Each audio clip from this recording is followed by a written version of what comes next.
হ্যাঁ বস। আচ্ছা যেভাবে হোক কালকে মিছিল করে আমি 10 জন লোক নিয়ে আসবো। দেখি আমার তো পরিচিত ভাই ব্রাদার আছে, দেখি একজন একজন করে 10 জন নিয়ে আসবো। আচ্ছা আপনি চিন্তা করেন না, ঠিক আছে যাই। আর এই বাইরে জিনিসটা জানাই, কালকে তো রাসূল সাল্লাল্লাহু আলাইহি ওয়াসাল্লামের মিলাদ ছিল, জশ্নে জুলুস, একটু দাওয়াত দিয়ে দেই, যাই কিনা। গেলে তার আরেকজন লোক বাড়বে, 10 জন তো হয়ে যাবে। স্টুডেন্ট এত কমে যাইতেছে, স্টুডেন্ট কিভাবে বাড়ানো যায়? সব স্টুডেন্টকে বলে দিতে হবে যে যে যে স্টুডেন্ট নিয়ে আসতে পারবে তার এই বিশেষ ছাড় দেওয়া হবে, না তো স্টুডেন্ট বাড়ানো যাবে না। আর বিজ্ঞাপন বেশি বেশি করে করতে হবে। আসসালামু আলাইকুম আলী ভাই, কি অবস্থা ভাই? কেমন আছেন? আসসালাম, ভালো ভাই, আপনি ভালো আছেন? এই তো আলহামদুলিল্লাহ ভালো আছি ভাই। একটা বিশেষ খবর নিয়ে আসছিলাম আপনার কাছে, যে কালকে তো আমাদের মিছিল আছে, যে রাসূল সাল্লাল্লাহু আলাইহি ওয়াসাল্লামের জন্মদিন উপলক্ষে একটা বিরাট বিরাট মাহফিল ব্যবস্থা করেছে, জশ্নে জুলুস। যদি আপনি যাইতেন ভালো হইতো। জশ্নে জুলুসটা কি ভাই? হ্যাঁ হ্যাঁ, কি কোন আপনি জশ্নে জুলুস জানেন না? আপনাদের তো রাসূলের আশিক না, আশিক রাসূল হলে তো অবশ্যই জানতেন। জশ্নে জুলুস হলে গিয়া রাসূল সাল্লাল্লাহু আলাইহি ওয়াসাল্লামের জন্ম উসিলায় যে আমরা যে ওরস মোবারক করি, যে রাসূল সাল্লাল্লাহু আলাইহি ওয়াসাল্লামের দুরূদ পড়ি, এই বিভিন্ন ইবাদতে মশগুল থাকি, এর কয় জশ্নে জুলুস। এখন আমি ক্লিয়ার বুঝলাম না ভাই আপনার কথা, কিভাবে আপনারা ইবাদতটা করেন? কিভাবে হবে? যে রাসূল সাল্লাল্লাহু আলাইহি ওয়াসাল্লামের দুরূদ পড়ি, নবী শানে সাজদা শুরু করি, বিভিন্ন রকমের ইবাদত আছে না? কোন জায়গায় করেন? রাস্তায়? হ্যাঁ রাস্তাঘাটে। ভাই আপনার কাছ থেকে আমি শুনলাম যে কি বিষয়টা, আপনারা এইসব ভণ্ডামি বন্ধ করেন, বুঝছেন? কারণ আপনাদের এরকম ভণ্ডামির কারণে অনেক মানুষ অনেক বিভ্রান্তিতে পড়ে। দেখেন আপনি তো হয়তো বা আপনারা এরকম অনেক মানুষ নিয়েই করেন, অনেক ঝামেলা হয়। চলেন, আমিও অত বেশি জানি না, আপনি কি জানেন তা আমি জানি না, চলেন আমরা দুজনে মিলে একটা বিজ্ঞ আলমের সাথে কথা বলে দিই। কি বলেন ভাই, এটা একটা ভণ্ডামি আর অনেক মানুষের কষ্ট হয়। তাইলে এই ব্যাপারে তো বিস্তারিত আমি জানি না, চল দুজনে একটা বিজ্ঞ আলেমের সাথে যোগাযোগ করি আর জানার চেষ্টা করি এটা আসলে ভণ্ডামি নাকি সঠিক। আসসালামু আলাইকুম ওয়া রাহমাতুল্লাহি ওয়া বারাকাতুহু। আলহামদুলিল্লাহি ওয়া কাফা ওয়া সালামুন আলা ইবাদিহিল্লাযীনা ইসতাফা, আম্মা বা'দ। ফাআউযু বিল্লাহি মিনাশ শাইতানির রাজীম। বিসমিল্লাহির রাহমানির রহিম। ইন্নাল্লাহা ওয়া মালাইকাতাহু ইউসাল্লুনা আলান নবী ইয়া আইয়ুহাল্লাযীনা আমানু সাল্লু আলাইহি ওয়া সাল্লিমু তাসলিমা।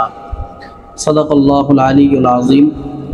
আলহামদুলিল্লাহ, সমস্ত প্রশংসা সে মহান প্রতিপালকের দরবারে, যেই মহান রব্বুল আলামিন আমাদের সকলকে সুস্থতার নিয়ামত দান করেছেন। তো আলহামদুলিল্লাহ, রবিউল আউয়াল মাস চলতেছে। আমাদের প্রিয় নবী মুহাম্মদুর রাসূলুল্লাহ সাল্লাল্লাহু আলাইহি ওয়াসাল্লাম এই মাসে দুনিয়ার বুকে আগমন করেছিলেন এবং কি এই মাসেই ওনার ওফাত হয়েছে, তিনি ইন্তেকাল করে দুনিয়া থেকে বিদায় নিয়ে গেছেন। এজন্য আমাদের মুসলমানদের নিকট এই রবিউল আউয়াল মাস একটি গুরুত্বপূর্ণ মাস। কারণ যে নবীকে সৃষ্টি না করলে আল্লাহ তাআলা আসমান জমিন এবং কি কোনো সৃষ্টিকেই তিনি সৃষ্টি করতেন না, সে নবী সমস্ত নবীদের নবী, সমস্ত নবীদের সরদার, সাইয়্যিদুল মুরসালিন, রহমাতুল লিল আলামিন, এই পৃথিবীর বুকে রহমত হিসেবে তিনি আগমন করেছিলেন। তো এই রবিউল আউয়াল মাসেই তিনি বিদায় নিয়ে চলে গেছেন। তবে এখানে আমাদের একটা জানার বিষয় হইল যে 12ই রবিউল আউয়াল, অর্থাৎ আগামীকাল যেটা আসতেছে 12ই রবিউল আউয়াল, এই 12ই রবিউল আউয়াল রাসূল সাল্লাল্লাহু আলাইহি ওয়াসাল্লামের ওফাত দিবস, অর্থাৎ তিনি এই দিনে ইন্তেকাল করছেন। এই দিনে ওনার জন্মগ্রহণ হয়েছে কিনা এটা নিয়ে ঐতিহাসিকদের মধ্যে এবং হক্কানি আলেমদের মধ্যে ইখতিলাফ রয়েছে, মতানৈক্য রয়েছে। তো কেউ কেউ বলেছেন যে রাসূল সাল্লাল্লাহু আলাইহি ওয়াসাল্লাম 7 রবিউল আউয়াল জন্মগ্রহণ করেছেন, আবার কেউ বলেছেন যে 9 রবিউল আউয়াল জন্মগ্রহণ করেছেন, আবার কেউ কেউ বলেছেন যে 12 রবিউল আউয়াল জন্মগ্রহণ করেছেন।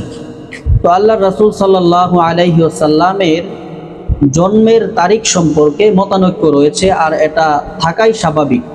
কারণ রাসূল সাল্লাল্লাহু আলাইহি ওয়াসাল্লাম যখন জন্মগ্রহণ করেছিলেন তখন পৃথিবীর কেউই জানতো না, বা কোনো মানুষ জানতো না যে তিনি একজন নবী হবেন বা সারা পৃথিবীর সমস্ত মানুষের মডেল হবেন, যার কারণে তার তারিখটা মনে না রাখাটাই স্বাভাবিক বা অতটুকু গুরুত্ব না দেওয়াটাই স্বাভাবিক।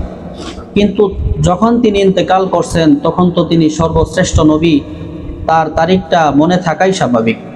সুতরাং আমরা নিশ্চিত যে আল্লাহ রাসূল সাল্লাল্লাহু আলাইহি ওয়াসাল্লাম 12 রবিউল আউয়াল তিনি ইন্তেকাল করেছেন, কিন্তু জন্মগ্রহণ করেছেন কিনা এটা নিয়ে মতানৈক্য রয়েছে। তো আফসোসের বিষয় হলো এই 12 রবিউল আউয়ালে আমাদের কিছু ভাইরা এমন কিছু কাজ করে থাকেন যেটা ইসলাম ও শরীয়তে গ্রহণযোগ্য না এবং ইসলাম যেটাকে সমর্থন করে না। যেমন তারা আগামীকাল এই 12 রবিউল আউয়ালে তারা আল্লাহর রাসূল সাল্লাল্লাহু আলাইহি ওয়াসাল্লামের জন্মদিবস পালন করবেন এবং কি তারা এটাকে নাম দিয়েছেন ঈদে মিলাদুন নবী।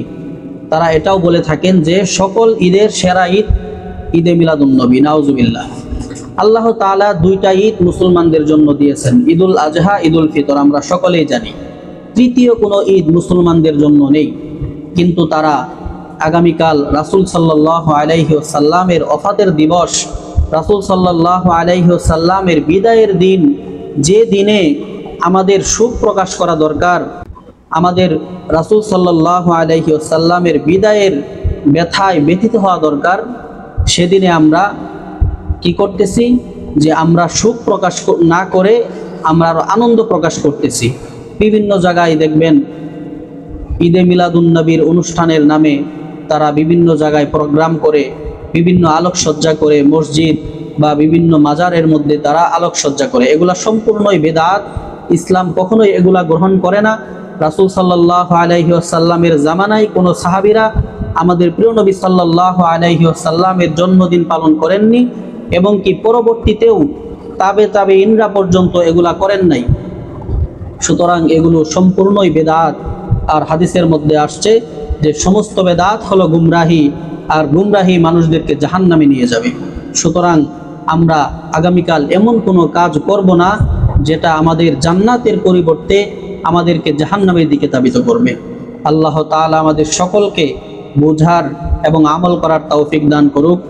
আর আমরা কি আমল করতে পারি, যেহেতু রাসূল সাল্লাল্লাহু আলাইহি ওয়াসাল্লাম এদিনে এই মাসে দুনিয়ার বুকে আগমন করেছেন এবং এই মাসেই দুনিয়া থেকে বিদায় নিয়েছেন, এজন্য আমরা যে আমলটা করতে পারি সেটা হচ্ছে আমাদের প্রিয় নবী সাল্লাল্লাহু আলাইহি ওয়াসাল্লামের প্রতি বেশি বেশি দুরূদ পাঠ করা। কারণ আল্লাহ তাআলার স্বয়ং হুকুম, আল্লাহ তাআলা কোরআনের মধ্যে বলেন, ইন্নাল্লাহা ওয়া মালাইকাতাহু ইউসাল্লুনা আলান নবী ইয়া আইয়ুহাল্লাযীনা আমানু সাল্লু আলাইহি ওয়া সাল্লিমু তাসলিমা। স্বয়ং আল্লাহ তাআলা রাসূল সাল্লাল্লাহু আলাইহি ওয়াসাল্লামের উপর দুরূদ পাঠ করেন এবং ফেরেশতারাও রাসূল সাল্লাল্লাহু আলাইহি ওয়াসাল্লামের উপর দুরূদ পাঠ করেন। এবং আল্লাহ তাআলা মুমিনদেরকে লক্ষ্য করে বলতেছেন, হে মুমিনগণ, তোমরাও রাসূল সাল্লাল্লাহু আলাইহি ওয়াসাল্লামের উপর দুরূদ এবং সালাম প্রেরণ করো। তো আমরা এই মাসে বেশি বেশি রাসূল সাল্লাল্লাহু আলাইহি ওয়াসাল্লামের উপর দুরূদ পেশ করতে পারি এবং তার সাথে সাথে আমরা সোমবারের দিন রাসূল সাল্লাল্লাহু আলাইহি ওয়াসাল্লামের জন্মদিন উপলক্ষে আমরা রোজা রাখতে পারি।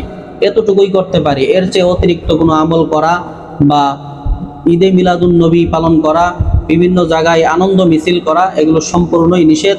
কোরআন ও হাদিসে এগুলার কোনো গ্রহণযোগ্যতা নেই। আল্লাহ তাআলা আমাদের সকলকে বুঝার এবং আমল করার তৌফিক দান করুক। ওয়া আখিরু দাওয়ানা আনিল হামদুলিল্লাহি রাব্বিল আলামিন।